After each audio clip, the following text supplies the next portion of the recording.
नमस्कार साथियों, LM geography के ऑनलाइन प्लेटफॉर्म पे आप सभी का स्वागत और अभिनंदन। हम लोग बात कर रहे हैं आरपीएससी सेकेंड ग्रेड जीके के अंतर्गत भारत के भूगोल के।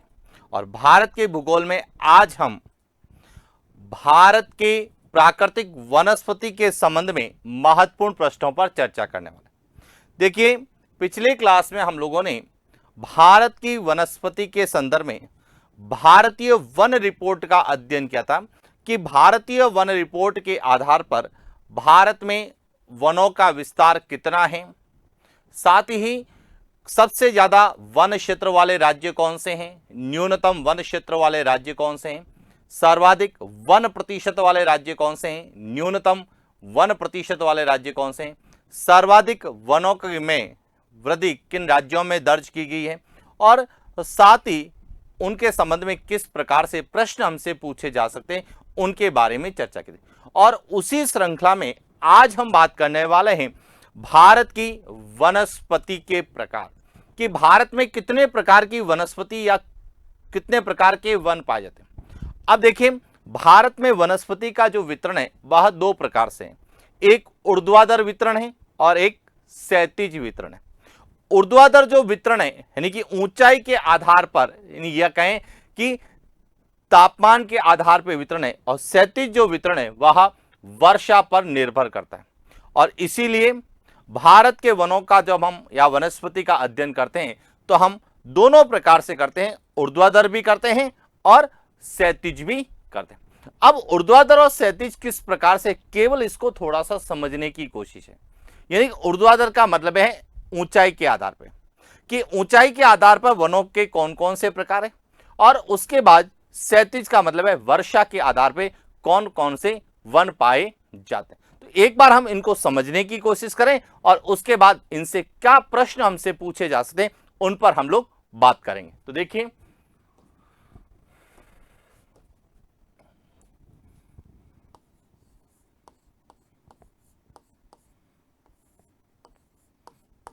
भारत में वन या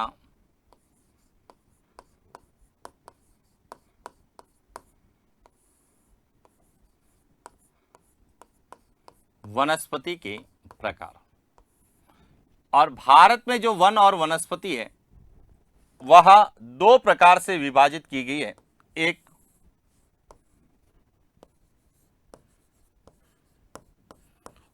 ऊर्ध्वाधर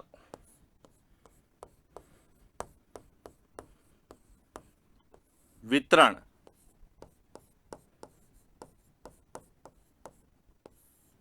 तापमान या ऊंचाई के आधार पर, और दूसरा है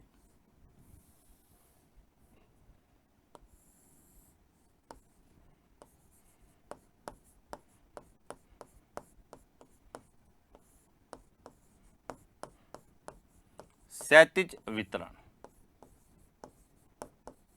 जो किसके आधार पर है, वर्षा के आधार पर। अब देखिए, ऊर्ध्वाधर वितरण को जब हम समझते हैं तो इसलिए हमें एक सिंपल सा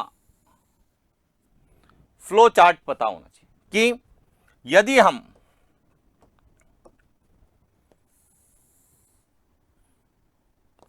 नौ सौ मीटर से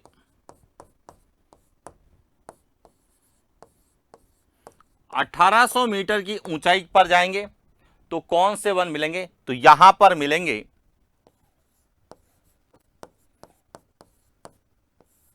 उपोष्ण आर्द्र पर्वतीय वनस्पति, आर्द्र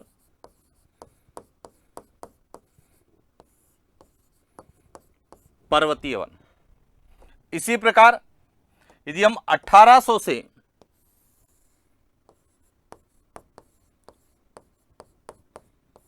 2700 मीटर की ऊंचाई पे जाएंगे तो यहां पर हमें मिलेंगे सम शीतोष्ण आर्द्र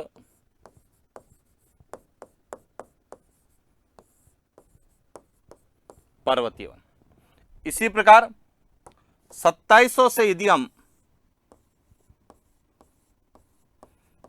3000 मीटर की ऊंचाई पे हम जाते हैं तो यहां पर मिलते हैं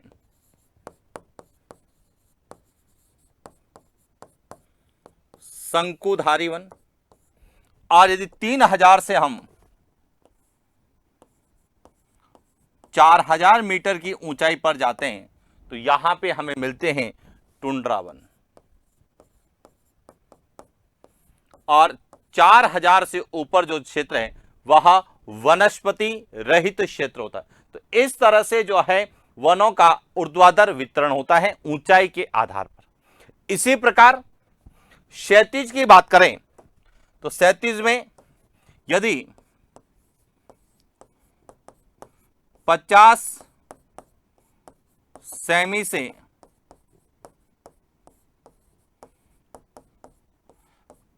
कम वर्षा है तो यहां पे आपको मिलेंगे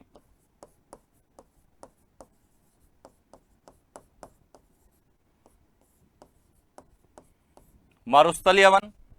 यदि 70 सेमी से 100 सेमी तक वर्षा है तो यहां शुष्क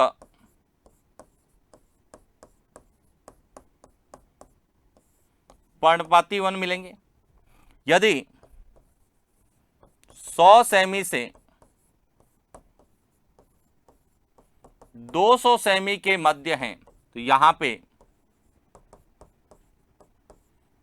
आर्द्र पर्णपाती वन मिलेंगे। और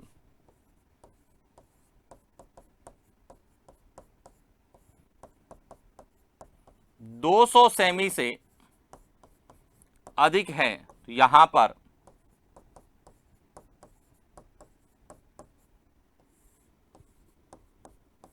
सदाबहार वन। तो इस तरह से भारत में वनों का जो वितरण या वनों के प्रकारों को दो प्रकार से विभाजित किया गया है, ऊर्ध्वाधर वितरण और क्षैतिज वितरण। और इन्हीं के आधार पर हमें एग्जाम में प्रश्न पूछे जाते। अब एक एक प्रश्न को समझना और उसके बाद उनकी डिटेल को जब हम पढ़ेंगे तो आपको क्लियर हो जाएगा कि जो भारत में वनस्पति है उसको किस प्रकार से, या जो भारत में वन है उनको किस प्रकार से हमसे पूछा जाता है। तो शुरुआत करते हैं आज के प्रश्नों की। और पहला प्रश्न आप लोगों के लिए, निम्नलिखित में से शंकुधारी वनस्पति का विस्तार क्षेत्र है। ए 3000 से 4000 मीटर की ऊंचाई, बी 2700 मीटर से 3000 मीटर की ऊंचाई, सी 1800 मीटर से 2700 मीटर की ऊंचाई, और डी 900 से 1800 मीटर की ऊंचाई। अब आपको बताना है कि शंकुधारी वनस्पति का विस्तार क्षेत्र कहां है। एक एक को पहले समझना है कि यदि हम 3000 से 4000 मीटर की ऊंचाई पे जाते हैं तो 3000 से 4000 की मीटर की ऊंचाई पे हमें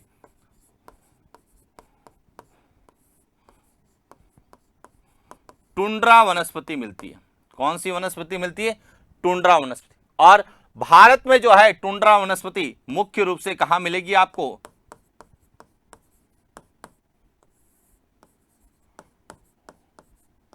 हिमालयी क्षेत्र में मिलेगी। इसके बाद आता है 2700 से 3000 मीटर की ऊंचाई पर, यहां पर आपको मिलती है शंकुधारी वनस्पति। और शंकुधारी वनस्पति भी आपको कहां मिलेगी? मुख्य रूप से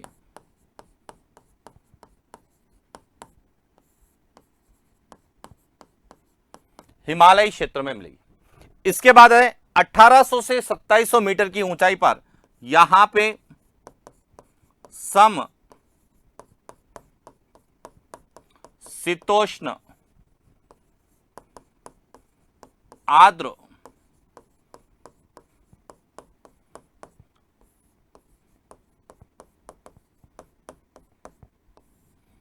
पर्णपाती वनस्पति पाई जाती। और यहां जो है मुख्य रूप से मिलती है एक तो लघु हिमालय में,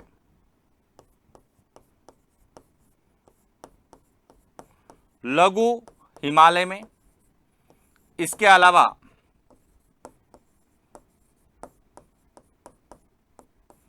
पश्चिमी घाट के क्षेत्र में,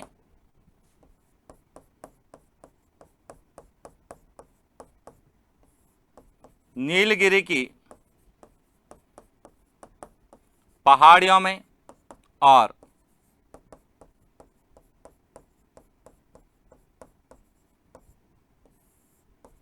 अन्नामलाई की पहाड़ियों में, जहां पर ऊंचाई कितनी होगी, 1800 से 2700 मीटर की ऊंचाई होगी। और इसके बाद आता है 900 से 18 मीटर की ऊंचाई पर, यहां पर आपको मिलते हैं उपोष्ण आर्द्र पर्वतीय वनस्पति, और यहां मिलती है पूर्वी घाट में,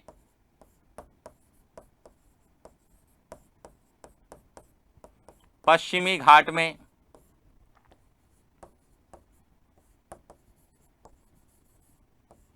उत्तर पूर्वी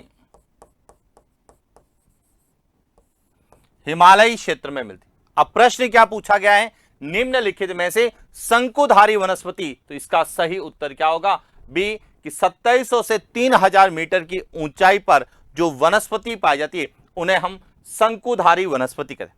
अब शंकुधारी वनस्पति क्यों कहते हैं, इसके पीछे रीजन है। इसका रीजन है कि यहां की जो वनस्पति है उसका आकार जो होगा वह इस प्रकार से होगा। जिस प्रकार एक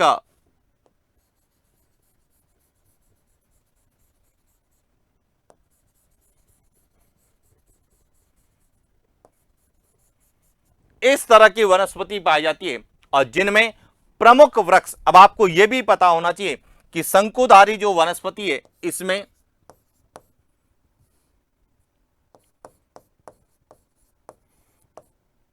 प्रमुख वनस्पति कौन सी होगी,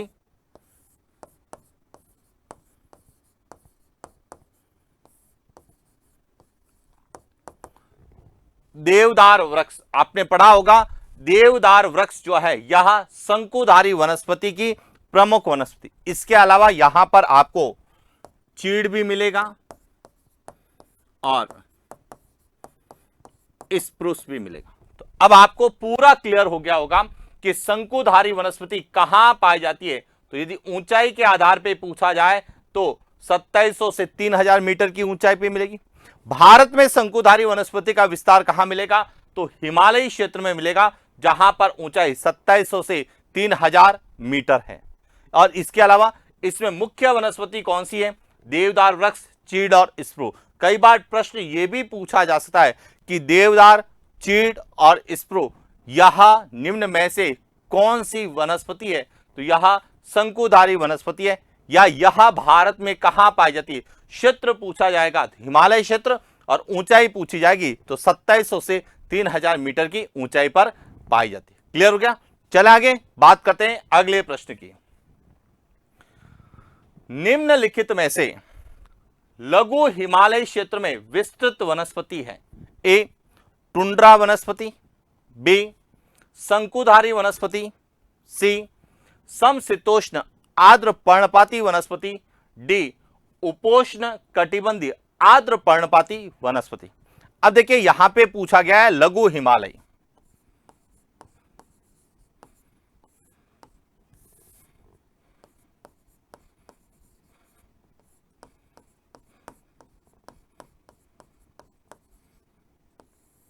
अब जो लघु हिमालय है इसकी जो ऊंचाई मानी गई है वह कितनी, 1500 से लगाकर 3700 मीटर है। अब समझना यहां पे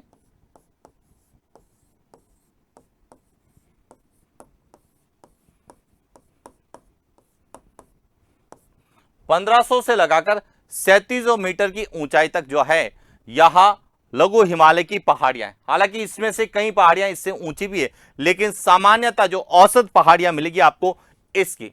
अब 1500 से 3700 के बीच में सबसे ज्यादा बात करें तो यहां पे बात करते हैं कि जो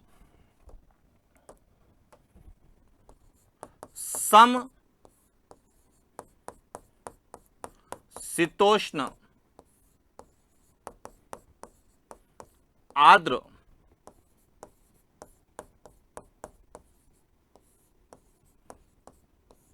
पर्वतीय जो वन या वनस्पति है यह लघु हिमालयी क्षेत्र में सबसे ज्यादा पाई जाती है।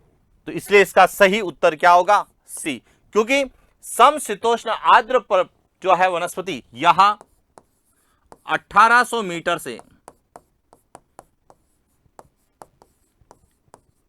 2700 मीटर की ऊंचाई पर पाई जाती है। तो देखिए इसका विस्तार इसमें ज्यादा होगा। तो यही ध्यान रखना जो सबसे इंपॉर्टेंट है कि कई बार हमें क्षेत्र दिया जाएगा कि लघु हिमालय क्षेत्र में कौन सी वनस्पति पाई जाती है। तो यह ध्यान रखना लघु हिमालय क्षेत्र में समशीतोष्ण आर्द्र पर्वतीय वनस्पति पाई जाती है। अब इसमें मुख्य वनस्पति कौन सी आती है? तो यह भी क्लियर होना चाहिए। इसमें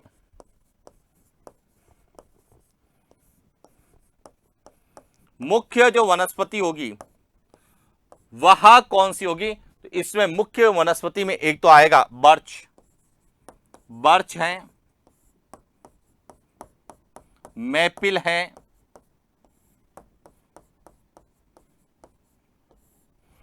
एल्डर है, लॉरेल है।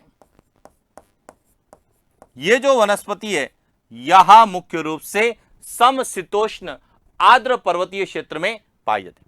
जबकि शंकुधारी वनस्पति के अंतर्गत जो वनस्पति आती है वह आती है देवदार वृक्ष है, चीड़ है और टुंड्रा वनस्पति में जो है मुख्य रूप से टुंड्रा वनस्पति यानी घास के मैदान पाए जाते हैं। तो ये आपको क्लियर होना चाहिए। अब एक और चीज ध्यान रखना कि लघु हिमालय क्षेत्र में जो है वनस्पति वह कौन सी है? समशीतोष्ण आर्द्र पर्वतीय वन। लेकिन यहां लघु हिमालय के अलावा और कहां पाई जाती है? तो यह वनस्पति लघु हिमालय के अलावा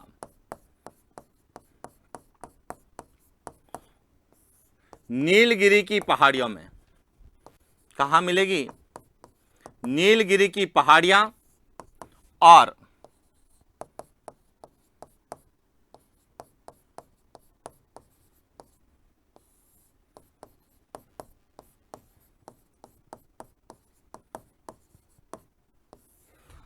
अन्नामलाई की पहाड़ियां उन क्षेत्रों में भी यहां पाई जाती। अब क्लियर हो चुका होगा कि लघु हिमालय क्षेत्र में नीलगिरी की पहाड़ियां और अन्नामलाई की पहाड़ियों में कौन सी वनस्पति पाई जाती है और इनकी ऊंचाई क्या होती है, किस ऊंचाई पे यह पाई जाएगी और इसमें प्रमुख वनस्पति कौन सी। चला आगे बात करते हैं अगले प्रश्न की।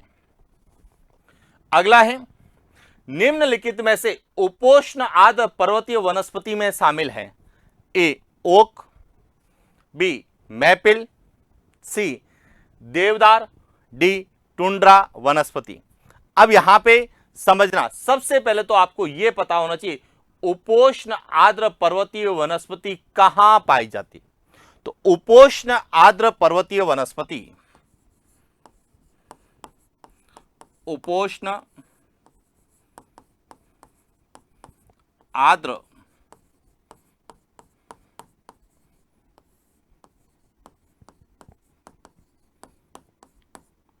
पर्वतीय वनस्पति यह 900 मीटर से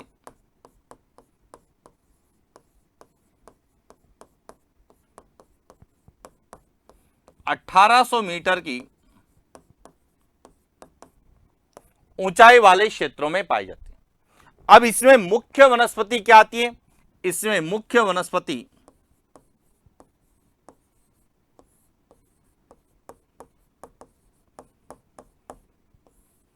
वह ओक,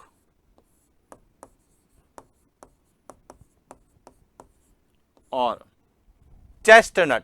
ओक और चेस्टनट जो है यह उपोष्ण आर्द्र पर्वतीय वनस्पति की प्रमुख वनस्पति है। तो इसका सही उत्तर क्या हो गया? ए।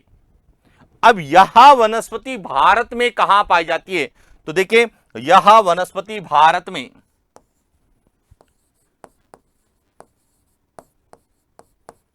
एक तो पश्चिमी घाट में पाई जाती है, इसके अलावा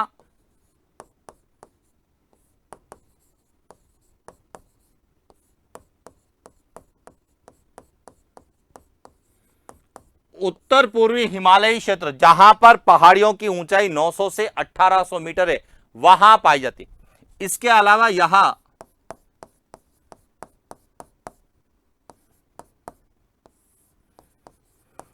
नीलगिरी की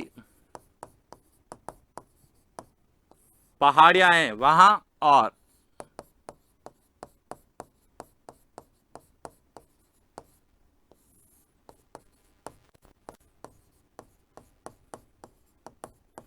अन्नामलाई की जो पहाड़ियां हैं वहां पर यह पाई जाती है। क्लियर हो गया। अब देखिए बात करते हैं मैपिल। यह जो वनस्पति है यह सम शीतोष्ण आर्द्र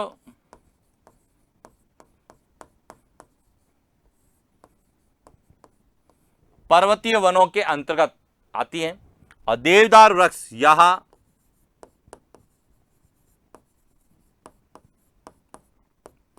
शंकुधारी वन क्षेत्र के अंतर्गत आते हैं।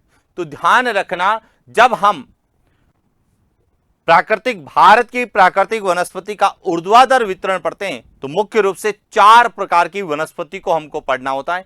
उपोष्ण आर्द्र पर्वतीय वन, समशीतोष्ण आर्द्र पर्वतीय वन, शंकुधारी वन और टुंड्रा वनस्पति।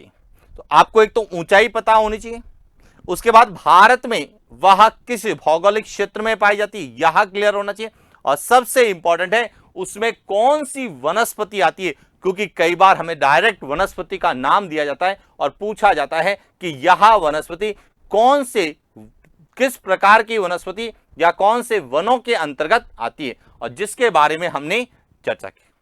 अब बात करते हैं आगे के प्रश्न कि किस प्रकार से हमें और प्रश्न पूछे जा सकते हैं। तो अगला प्रश्न आप लोगों के लिए, निम्नलिखित में से उष्ण कटिबंधीय शुष्क पर्णपाती वनस्पति का विस्तार क्षेत्र है। ए 50 सेमी से कम वर्षा, बी 70 सेमी से 100 सेमी वर्षा, सी 100 से 200 सेमी वर्षा, और डी 200 सेमी से अधिक वर्षा। अब यहां पे समझना क्या पूछा गया है। उष्ण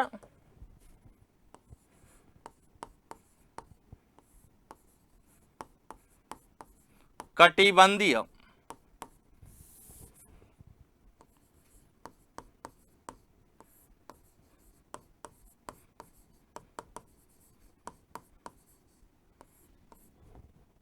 शुष्क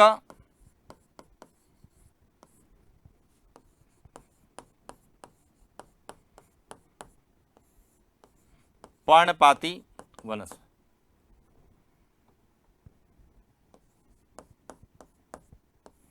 अब सबसे पहले तो आपको यह क्लियर होना चाहिए यह वनस्पति कहां पाई जाती। तो यह वनस्पति जो है 70 सेमी से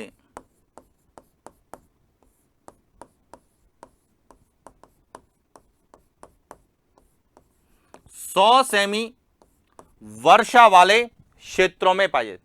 अब देखिए तो इसका सही उत्तर क्या होगा, इसका सही उत्तर होगा बी, कि उष्ण कटिबंधीय शुष्क पर्णपाती वनस्पति 70 से 100 सेमी वर्षा वाले क्षेत्रों में पाई जाती। अब देखिए इसमें बात करते हैं कि 50 से कम यदि वर्षा है तो वहां पर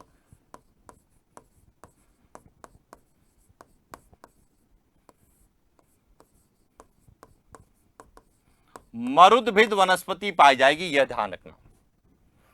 और 100 से 200 सेमी है तो यहां पर उष्ण कटिबंधीय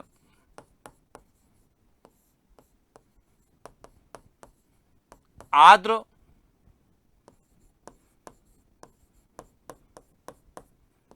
पर्णपाती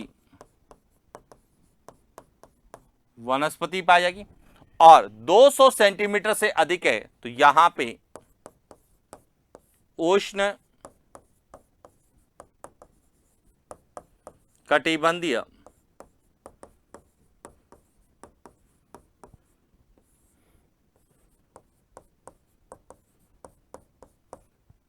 सदाबहार वनस्पति पाई जाती। क्लियर है। अब बात करते हैं कि उष्ण कटिबंधीय जो शुष्क पर्णपाती वनस्पति जो कि 70 से 100 सेमी वर्षा वाले क्षेत्रों में पाई जाती है, तो इसमें कौन सी वनस्पति आती है? अब देखिए, इसमें जो मुख्य वनस्पति आती है उसमें सबसे पहला है वह है तेंदु। तेंदु, महुआ, खैर, पलास।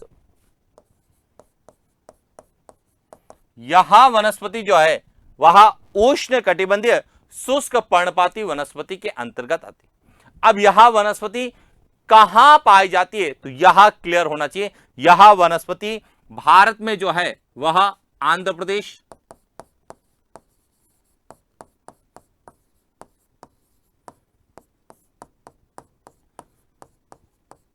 तेलंगाना, राजस्थान, मध्य प्रदेश,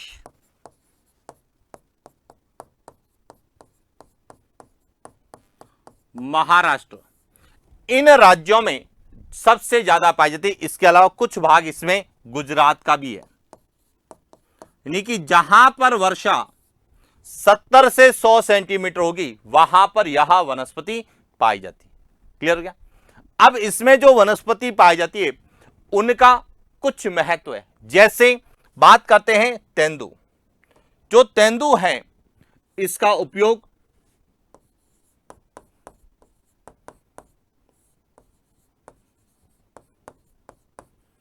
बीड़ी उद्योग में किया जाता है, यानी कि बीड़ी बनाने के लिए तेंदु के पत्ते का प्रयोग किया जाता है। इसी प्रकार बात करें खैर, इसका प्रयोग कत्था बनाने में किया जाता है। कत्था बनाने में खैर का उपयोग किया जाता है और इसीलिए कत्था बनाने वाली जनजाति कथोड़ी जनजाति के नाम से जानी जाती। तो इस तरह से उष्ण कटिबंधीय शुष्क पर्णपाती वनस्पति कहां पाई जाती है, कौन से वनस्पति के अंतर्गत आती है और भारत के कौन से राज्यों में इसका विस्तार है। अब कई बार हमें डायरेक्ट पूछा जाता है कि तेंदु, महुआ, खैर, पलास निम्नलिखित में से किस प्रकार की वनस्पति है? तो यह ध्यान रखना उष्ण कटिबंधीय शुष्क पर्णपाती वनस्पति के अंतर्गत आती है। क्लियर? चले आगे बात करते हैं अगले प्रश्न की। भारत में सर्वाधिक सागवान प्रधानता वाला राज्य है? ए केरल, बी कर्नाटक, सी मध्य प्रदेश और डी आंध्र प्रदेश। अब देखिए बात करते हैं सागवान की।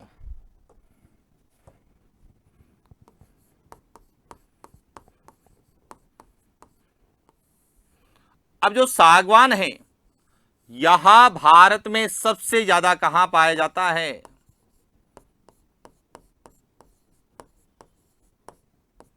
मध्य प्रदेश में पाया जाता है, इसीलिए इसका सही उत्तर क्या होगा? सी होगा। पहला पॉइंट तो क्लियर हो गया।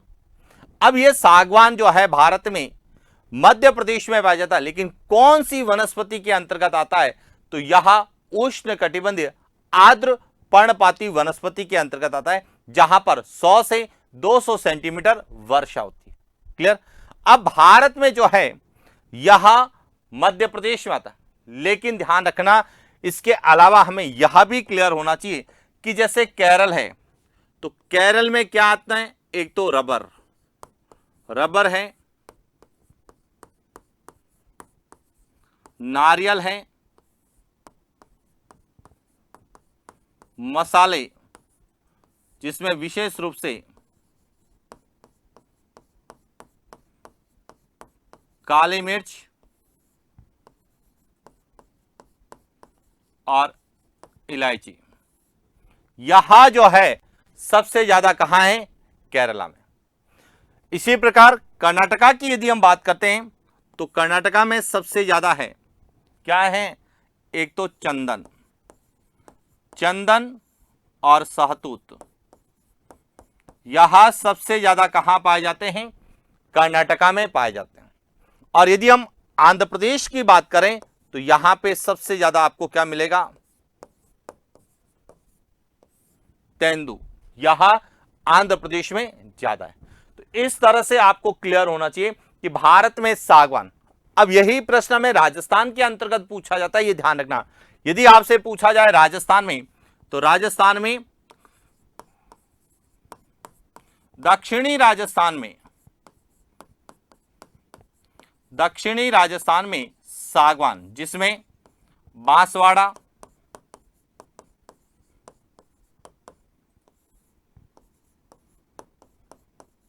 डूंगरपुर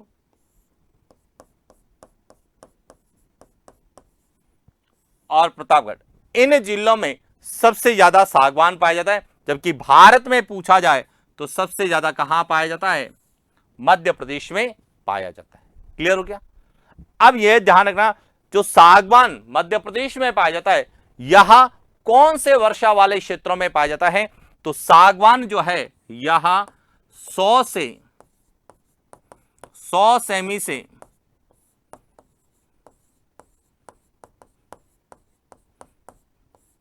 200 सेमी वर्षा वाले क्षेत्रों में यह पाया जाता है। क्लियर हो गया? अब यह मध्य प्रदेश के अलावा कहां पाया जाता है? तो मध्य प्रदेश के अलावा यहां छत्तीसगढ़,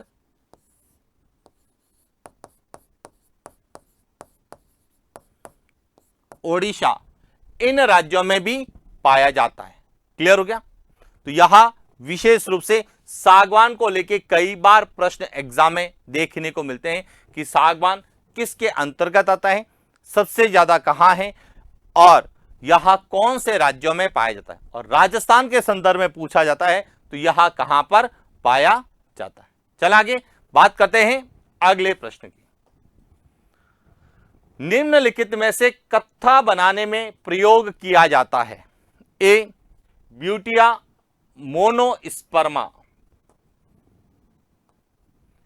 मोनोस्पर्मा, मधुका लॉन्गिफोलिया, अकेसिया कटेचु और एनोजिस पेंडुला।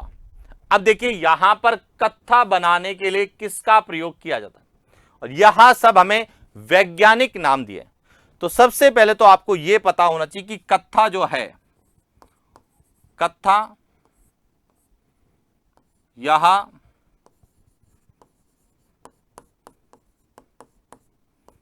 कथोड़ी जनजाति के द्वारा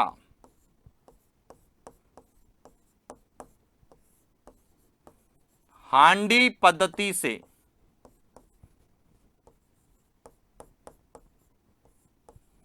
खैर की छाल का उपयोग करके बनाया जाता है। और खैर का जो वैज्ञानिक नाम है वह है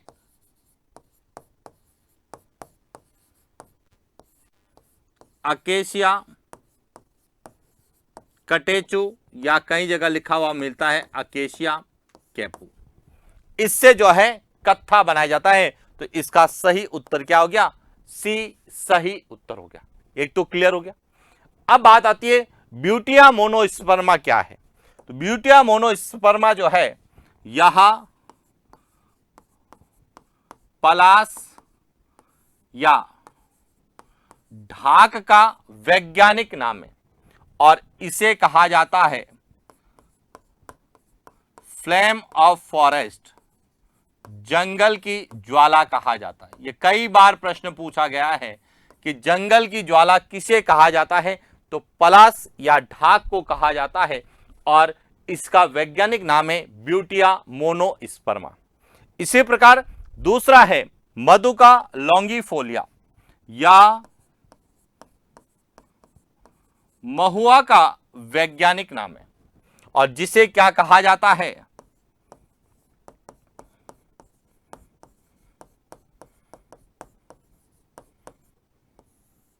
आदिवासियों का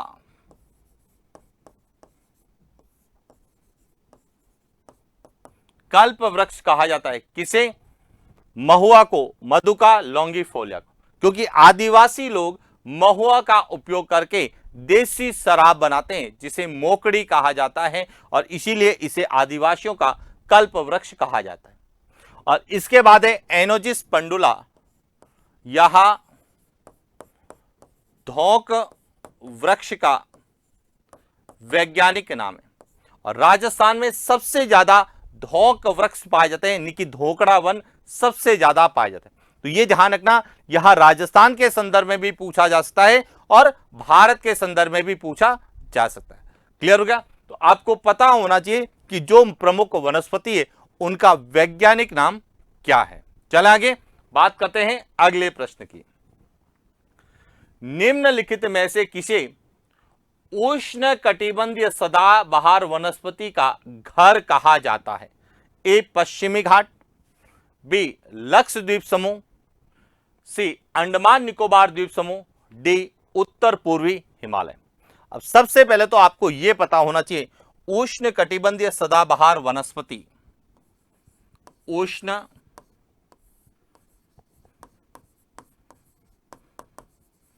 कटिबंधीय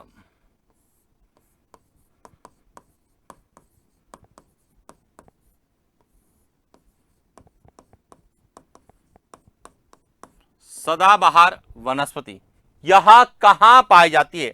तो यहां जो वनस्पति है यहां 200 सेमी से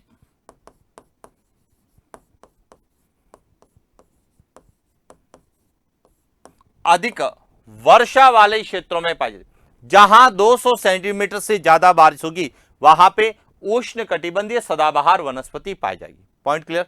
अब भारत में यह कहां कहां पाई जाती है? तो भारत में यह जो है एक तो उत्तर पूर्वी हिमालय में,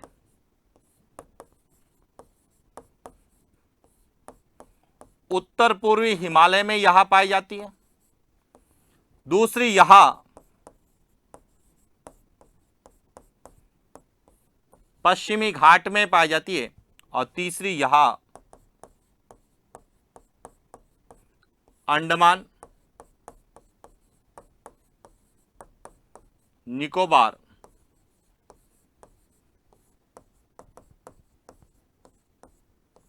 द्वीप समूह में भी पाई जाती है। क्लियर हो गया?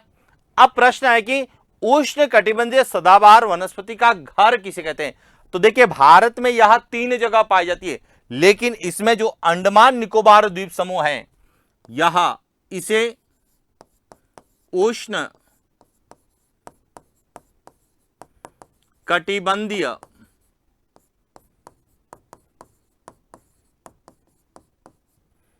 सदाबहार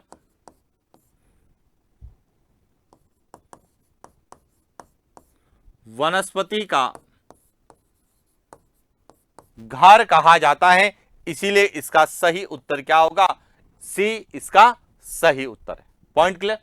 अब आपको यह पता होना चाहिए कि उष्ण कटिबंधीय सदाबहार वनस्पति जो पश्चिमी घाट में पाई जाती है इसे यहां पर क्या कहा जाता है?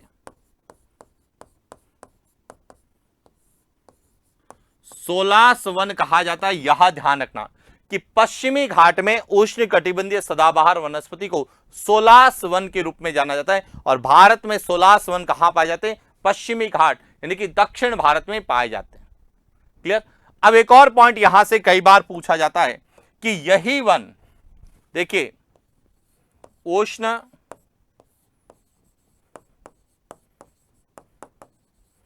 कटिबंधीय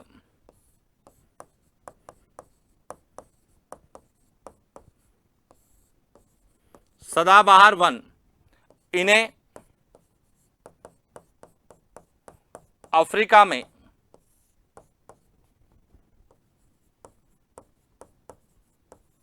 भूमध्य रेखीय सदाहरित वन कहा जाता है। इसी प्रकार इन्हें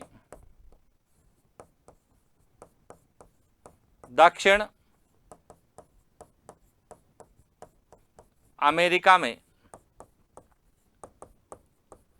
अमेजन वर्षा वन कहा जाता है, और इन्हें ही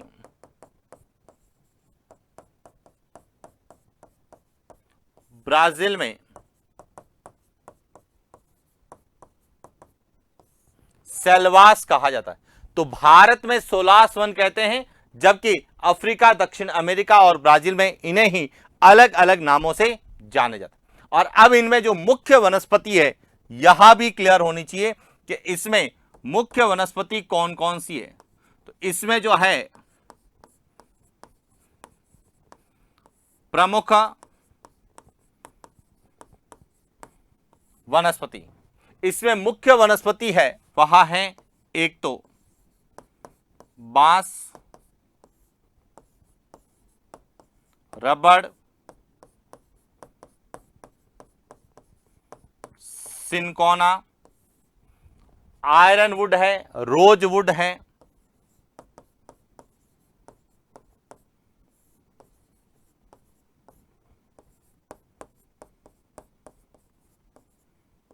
यह वनस्पति जो है उष्ण कटिबंधीय सदाबहार वनस्पति के अंतर्गत आती है।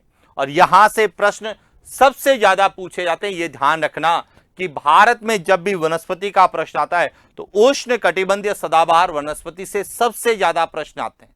और आप लोगों को उष्ण कटिबंधीय सदाबहार वनस्पति के एक तो नाम, एक क्षेत्र और इन्हें क्या कहा जाता है यह भी क्लियर होना चाहिए। चल आगे बात करते हैं अगले प्रश्न की।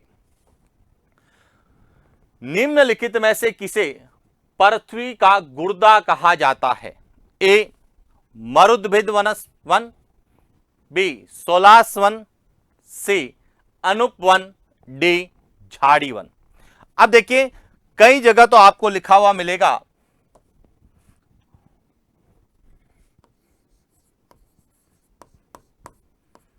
पृथ्वी का गुर्दा या किडनी, यह किसे कहा जाता है? और कई जगह आपको यह भी देखने को मिलता है, यह भी लिखा हुआ मिलता है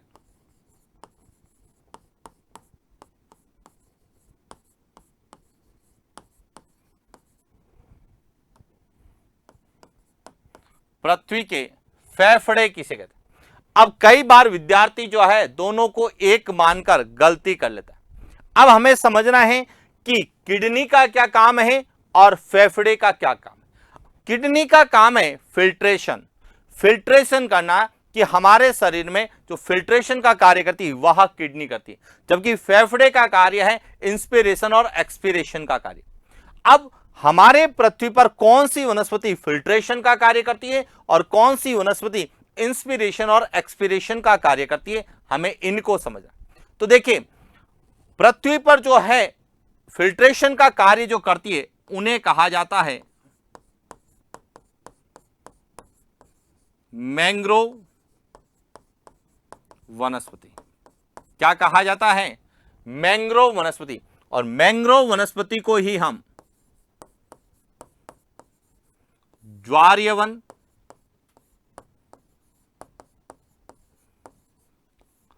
अनुप वन,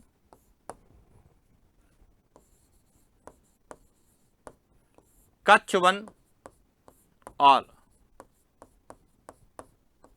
वेलांचली के नाम से जानते हैं। अब आप कहेंगे सर इसको जो है पृथ्वी की किडनी या गुर्दा क्यों कहा जाता है, किस तरह से फिल्ट्रेशन करती है? तो अब यह समझना कि यह जो वनस्पति है यह मुख्य रूप से कहां मिलेगी? तटीय क्षेत्रों में मिलेगी।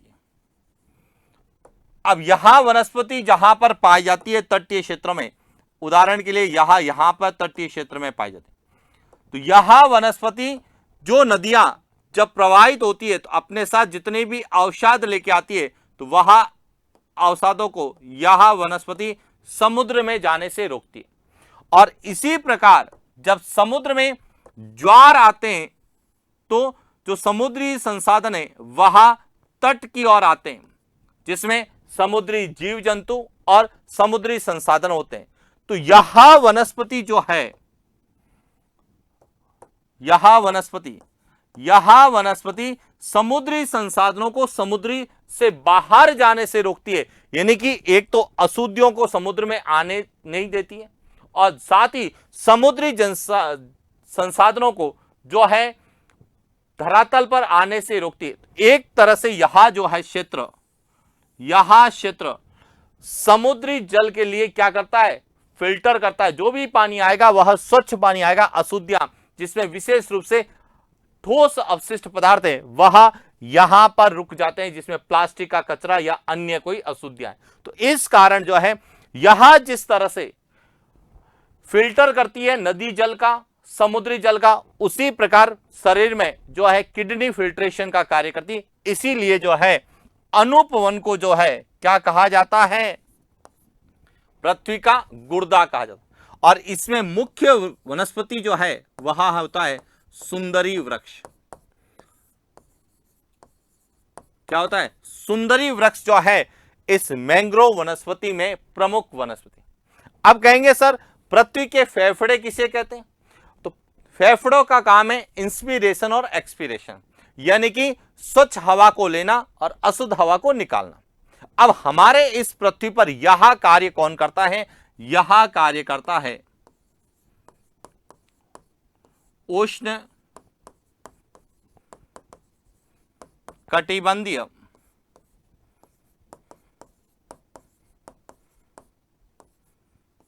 सदाबहार वनस्पति। उष्ण कटिबंधीय सदाबहार वनस्पति जो है वह पृथ्वी पर इंस्पिरेशन और एक्सपिरेशन का कार्य करती है, कि यह मुख्य रूप से उन क्षेत्रों में पाई जाती है जहां पे तापमान की अधिकता होती है और वर्षा भी ज्यादा होती है। और तापमान ज्यादा होगा, वर्षा ज्यादा होगी, तो वहां की वनस्पति में प्रकाश संश्लेषण की क्रिया ज्यादा होगी। और जब प्रकाश संश्लेषण की क्रिया होगी तो अब देखिए सबसे पहले तो यह वनस्पति जो है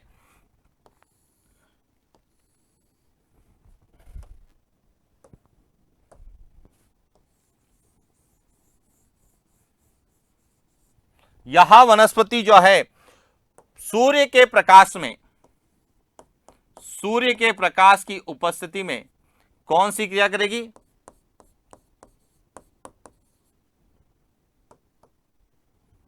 प्रकाश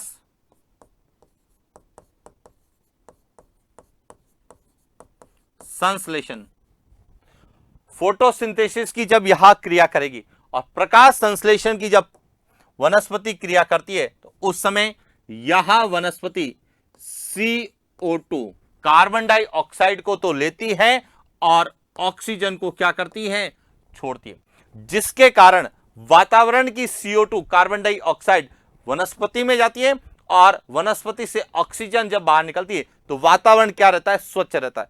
तो जिस प्रकार से शरीर में फेफड़े ऑक्सीजन लेते हैं और कार्बन डाइऑक्साइड छोड़ते हैं ताकि शरीर स्वस्थ रहे, उसी प्रकार यह वनस्पति वातावरण से CO2 लेती है और ऑक्सीजन छोड़ती है। कब छोड़ेगी, प्रकाश संश्लेषण की क्रिया जब वह भोजन बनाती है, और यह वह वनस्पति करेगी जो हरी भरी होगी और जहां तापमान अधिक होगा, सूर्य ताप की प्राप्ति ज्यादा होगी।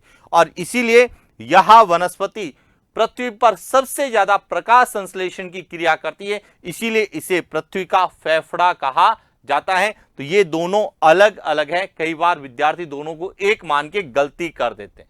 चला आगे, अब तो आपको क्लियर हो चुका होगा। इसका मतलब है कि यहां जो 16 वन है इन्हें हम क्या कहेंगे,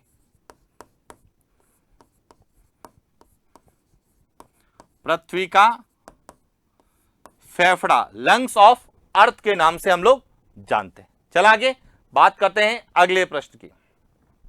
भारत में सर्वाधिक मैंग्रोव वनस्पति का विस्तार है, ए पश्चिम बंगाल, बी गुजरात, सी आंध्र प्रदेश, डी ओडिशा। अब समझना यहां से, सबसे पहले तो मैंग्रोव वनस्पति जो है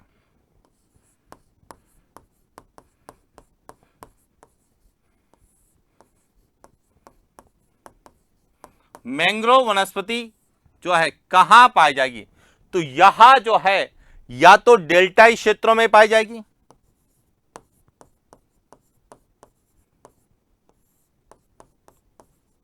कहां पाई जाएगी, एक तो डेल्टाई प्रदेशों में या निम्न तटीय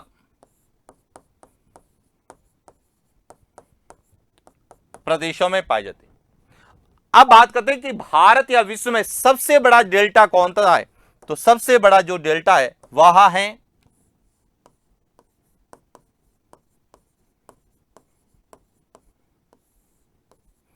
सुंदरवन डेल्टा किस राज्य में है?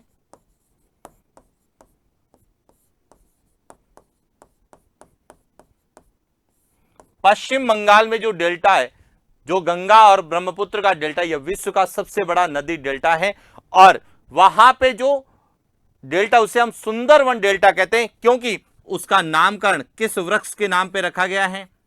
सुंदरी वृक्ष। कि सुंदरी वृक्ष वहां पे सर्वाधिक होने के कारण इसे सुंदरवन डेल्टा कहते हैं। अब मैंग्रोव वनस्पति की जो मुख्य वनस्पति है वह भी क्या है? सुंदरी वृक्ष है। अब आपको एकदम क्लियर हो चुका होगा कि भारत में मैंग्रोव वनस्पति सबसे ज्यादा कहां पाई जाती है, तो इसका सही उत्तर क्या है? ए, पश्चिम बंगाल, यानी कि सुंदरवन डेल्टाई क्षेत्र में।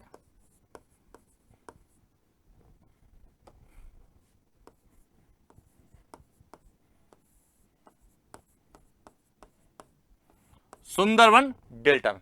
हालांकि इसके अलावा गुजरात, आंध्र प्रदेश और ओडिशा में भी पाई जाती है, लेकिन सबसे ज्यादा कहां पाई जाती है? सुंदरवन डेल्टा। अब गुजरात में यह कहां पाई जाती है? तो गुजरात में यह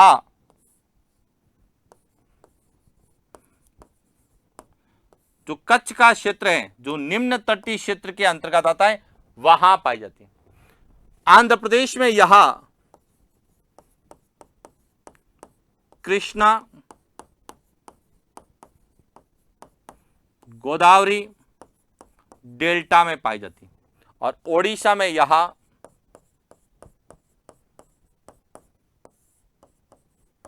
महानदी का जो डेल्टा है उन डेल्टाई क्षेत्रों में पाई जाती है। इसीलिए कई बार डायरेक्ट पूछा जाता है कि डेल्टाई क्षेत्रों में पाई जाने वाली प्रमुख वनस्पति कौन सी है, तो वह कौन सी है?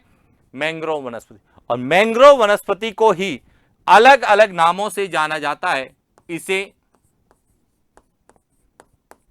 ज्वार्य वन भी कहते हैं, कच्छ वन भी कहते हैं, अनूप वन भी कहते हैं और वेलांचली भी कहा जाता है।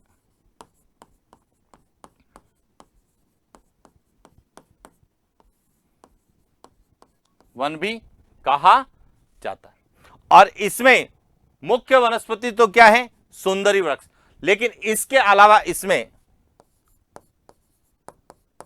राइजोफोरा वनस्पति पाई जाती है,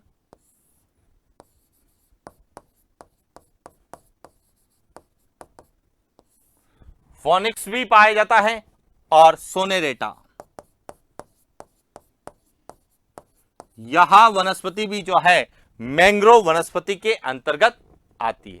क्लियर हो गया? तो यह था पूरा भारत में सर्वाधिक मैंग्रोव वनस्पति का विस्तार। यदि एक पूछा जाएगा तो पश्चिम बंगाल, लेकिन एक से अधिक पूछे जाएंगे तो पश्चिम बंगाल, गुजरात, आंध्र प्रदेश और ओडिशा, और उनमें भी पर्टिकुलर कहां पाया जाएगा? तो सुंदरवन डेल्टा, कच्छ वन क्षेत्र, कृष्णा गोदावरी का डेल्टा और महानदी का डेल्टा। चलें आगे बात करते हैं अगले प्रश्न की। निम्नलिखित में से जीरोफाइट्स वनस्पति का सही समुच्चय है? ए, राइजोफोरा, फोनिक्स, सोनेरेटा, बी, कैक्टस, खजूर, कैर, सी, तेंदू, महुआ, पलास, डी, रबर, सिंकोना, बांस। अब जीरोफाइट्स वनस्पति सबसे पहले समझना,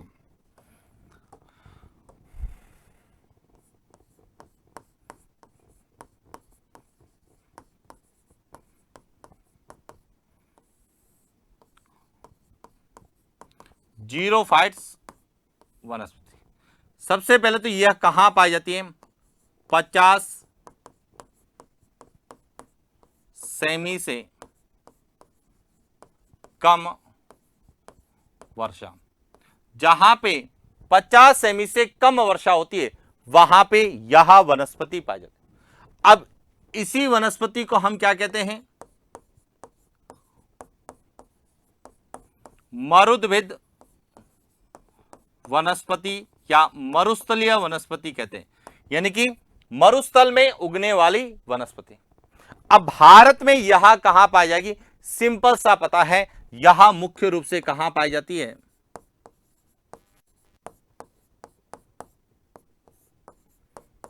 सबसे ज्यादा यह कहां पाई जाती है? पश्चिमी राजस्थान में, जहां 50 सेमी से कम वर्षा होती है। अब इसमें कौन सी वनस्पति आती है? तो इसमें देखिए, एक तो आती है नागफनी, जिसे हम क्या कहते हैं? कैक्टस। इसी प्रकार है खजूर, कैर है, बेर है, थोर है, आक है और कंटीली झाड़ियां इसके अंतर्गत आती है। क्लियर? अब यहां मुख्य रूप से पश्चिमी राजस्थान में, लेकिन इसके अलावा यहां उत्तर पश्चिम गुजरात में भी पाई जाती है। कुछ इसमें दक्षिणी हरियाणा है, दक्षिणी पंजाब है और एक और इंपॉर्टेंट, यहां पश्चिमी घाट का वृष्टि छाया प्रदेश, यह ध्यान रखना, पश्चिमी घाट का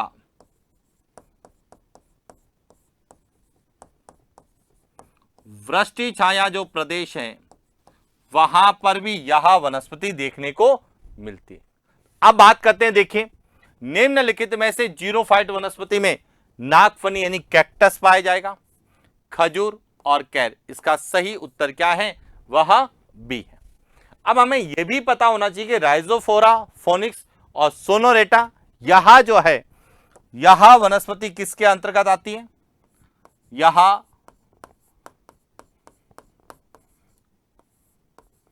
मैंग्रोव वनस्पति के अंतर्गत आती है। किसके अंतर्गत आती है? मैंग्रोव वनस्पति। तेंदु, महुआ और पलास, यह उष्ण कटिबंधीय शुष्क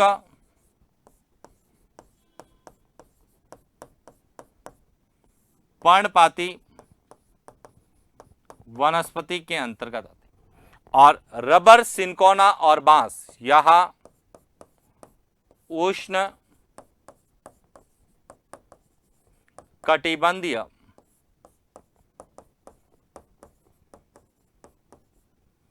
सदाबहार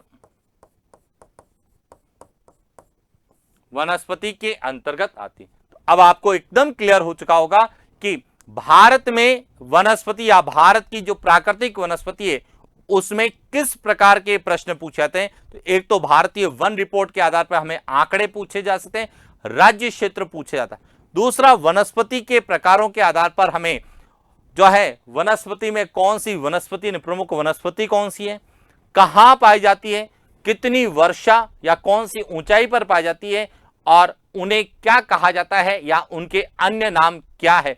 इस प्रकार के प्रश्न हमें पूछे जाते हैं या पूछे जाने की संभावना है। और इसी के साथ ही आज यह हमारा भारत की प्राकृतिक वनस्पति के संबंध में जितना पूछे जाने की संभावना है, सभी प्रश्नों पर हमने डिटेल से बात की और किस तरह से हमें प्रश्न पूछे जा सकते हैं वनस्पति को लेके, क्षेत्र को लेके, वनस्पति के उपनाम या उन्हें जो संज्ञा दी गई है उसके आधार पर पूछे जाने की संभावना है, उन पर हमने चर्चा की। और इसी के साथ भारत की वनस्पति का टॉपिक भी पूरा होता है। अब सेकेंड ग्रेड के सिलेबस के अनुसार भारत के भूगोल में एक ही टॉपिक और बचा हुआ है, ऊर्जा संसाधन, जिसकी चर्चा आगे वाले जो है दिनों में करेंगे। और इस वीक हम जो है भारत के भूगोल वाले टॉपिक को कंप्लीट पूरा करेंगे और नेक्स्ट वीक हम जो है विश्व के भूगोल का अध्ययन करेंगे और अगले सप्ताह विश्व के भूगोल को भी हम पूरा करेंगे। और उसके बाद करंट अफेयर्स, क्योंकि कई विद्यार्थियों के क्वेश्चन जो है मैसेज आ रहे हैं, कमेंट्स आ रहे हैं कि सर आप करंट अफेयर्स करवाएंगे कि नहीं करवाएंगे, 6 महीने का हमें करंट अफेयर्स करवा दीजिए। तो देखिए साथियों, मैं आपको बता देता हूं कि हम लोगों ने learn with Madhusudan sir channel पर जब सेकेंड ग्रेड के एग्जाम हुए थे, जब फर्स्ट ग्रेड के एग्जाम हुए, जब रीट के एग्जाम हुए, उस समय भी हमने 1 से 2 क्लासें करंट अफेयर्स की करवाई थी और जिसका पॉजिटिव रेस्पॉन्स हमें भी मिला और विद्यार्थियों को मिला कि उसमें से कई प्रश्न एग्जाम में पूछे गए और जिसका आप लोगों ने जो है सही उत्तर भी एग्जाम में दिया है। तो जिस प्रकार से पहले हमने करंट अफेयर्स को जो है पढ़ाया, उसी प्रकार इस बार भी हम करंट अफेयर्स को आपको पढ़ाने वाले हैं। अब देखिए कब पढ़ाने वाले हैं, यहां सबसे बड़ी बात है। तो इसके लिए हमने यह सोचा है कि एक बार भारत और विश्व की ज्योग्राफी के टॉपिक कंप्लीट हो जाए, यानी इस वीक और अगले वीक, तो उसके बाद कंटिन्यू जो है हम करंट अफेयर्स को पढ़ेंगे, ताकि आप एक दो दिन में उसका रिवीजन कर सकें। हमें ज्यादा नहीं पढ़े, हमें सेलेक्टेड चीज, एग्जाम ओरिएंटेड पूछे जाने वाली जो न्यूज है, करंट की घटनाएं, व्यक्ति, स्थान, क्षेत्र, उनका जो है हम अध्ययन अच्छे से करेंगे, ताकि आपके करंट का क्वेश्चन भी कोई गलत नहीं हो। कई विद्यार्थी कह रहे हैं कि सर इकोनॉमी करवा दीजिए। तो देखिए राजस्थान की इकोनॉमी यानी अर्थव्यवस्था को लेकर जितने भी प्रश्न हमें पूछे आ रहे हैं, वह इकोनॉमिक सर्वे के अंतर्गत हम इसी चैनल पर जो है राजस्थान की अर्थव्यवस्था के अंतर्गत हम लोग करवा रहे हैं। तो आप उन्हें भी अच्छे से देखिए, और निश्चित रूप से कृषि के प्रश्न हैं, डेयरी विकास के हैं, पशुधन के जो प्रश्न हैं, वह वहीं से ज्यादा पूछे जाने की संभावना है। वहीं से ही हमें फसलों के बारे में, नस्ल के बारे में, या डेयरी विकास को लेकर जो भी परियोजनाएं चल रही है, उसके प्रश्न बनने की संभावना है। तो इसीलिए आप इस क्लास के साथ साथ राजस्थान की अर्थव्यवस्था की क्लास भी आप देखिए, निश्चित रूप से आपको जो है सफलता मिलेगी और आपका प्रश्न एग्जाम में गलत नहीं होगा। तो आज के लिए इतना, मिलते हैं नेक्स्ट क्लास एक नए टॉपिक के साथ। धन्यवाद।